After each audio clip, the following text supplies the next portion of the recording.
¿Qué tal, amigos? Voy a aprovechar la calma que me da la noche para hablar acerca de la Biblia. Un tema muy interesante. Es una lucha que hubo hace muchos años atrás entre Satanás y el arcángel Miguel. Disputaban ambos los restos mortales de Moisés, es decir, por el cadáver de Moisés. Estaban peleando estas dos potencias celestes, repito, por el cuerpo de Moisés. Y la pregunta es, ¿qué interés tendría Satanás en los restos mortales del patriarca, del líder Moisés? El asunto, todavía tenemos que viajar más atrás, o sea, desde ese acontecimiento, tenemos que viajar más atrás en el tiempo, al Éxodo, para enterarnos dónde pudo haber nacido ese interés de Satanás por Moisés.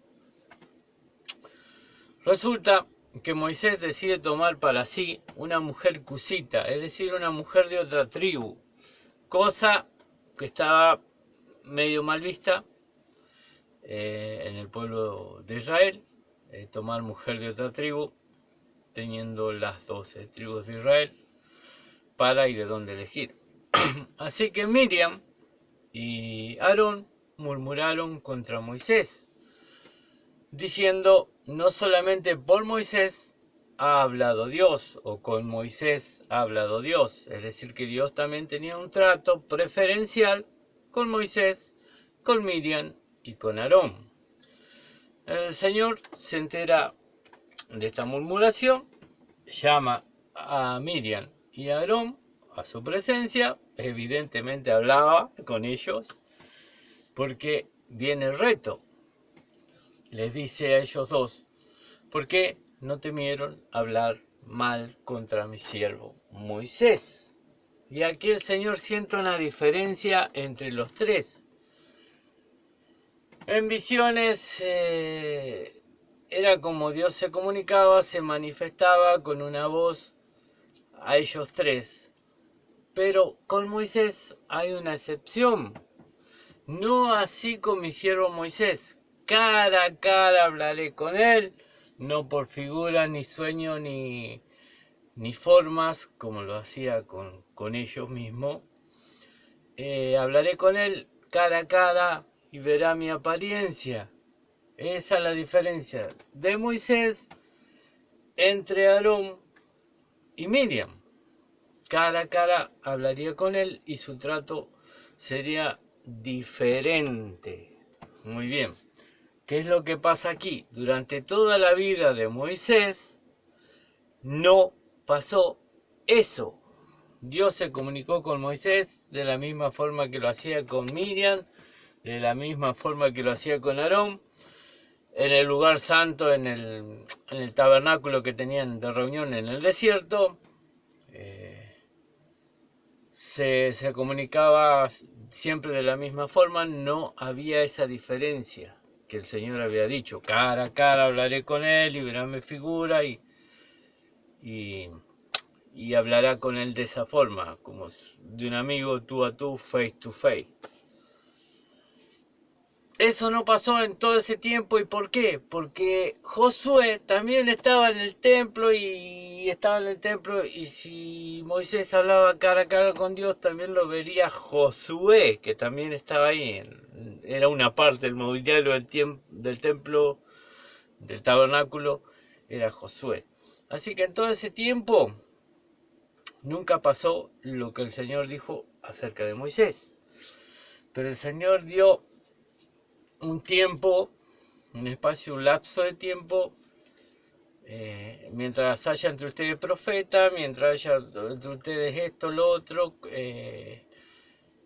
cara a cara hablaré con Moisés y demás. El tiempo de los profetas termina en el Nuevo Testamento, cuando aparece en escena el Señor Jesucristo, y también el último, que se podríamos decir, el último profeta. Jesús dice: la ley y los profetas son hasta Juan Bautista. Ahí aparece el último.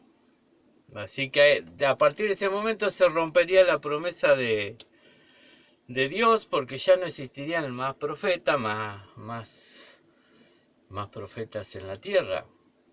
Ahí se rompería, o sea, sería la última oportunidad de que Moisés hablara cara a cara con él. Era el plazo vencido, era hasta ahí, hasta Juan Bautista. ¿Estamos claros con eso? El diablo sabía que en algún momento, que no había pasado antes, Dios hablaría cara a cara con Moisés, así que el diablo tenía que hacerse de la cara de Moisés, los restos mortales, el cuerpo. Por esa la lucha que tiene con el arcángel Miguel. Y entienden ahora, Moisés tenía una promesa que no había sido cumplida en aquel tiempo y por eso el diablo fue por el cadáver, porque necesitaba, para ver face to face, necesitaba la cara de Moisés.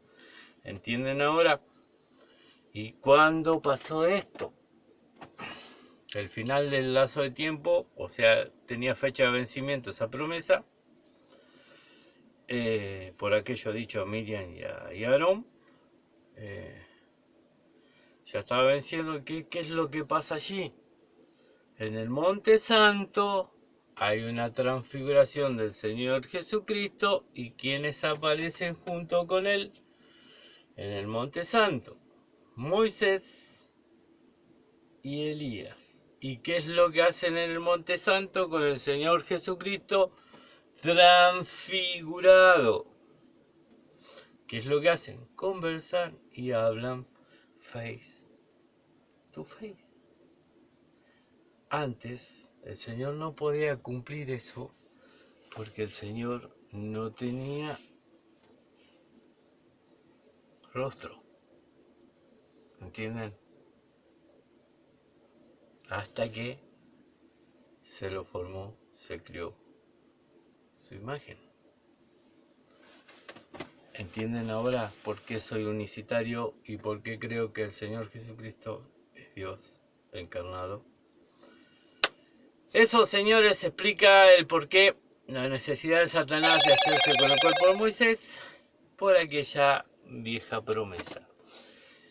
Y podríamos decir que a Dios vieron y conocieron face to face solamente 6 personas. ¿Por qué?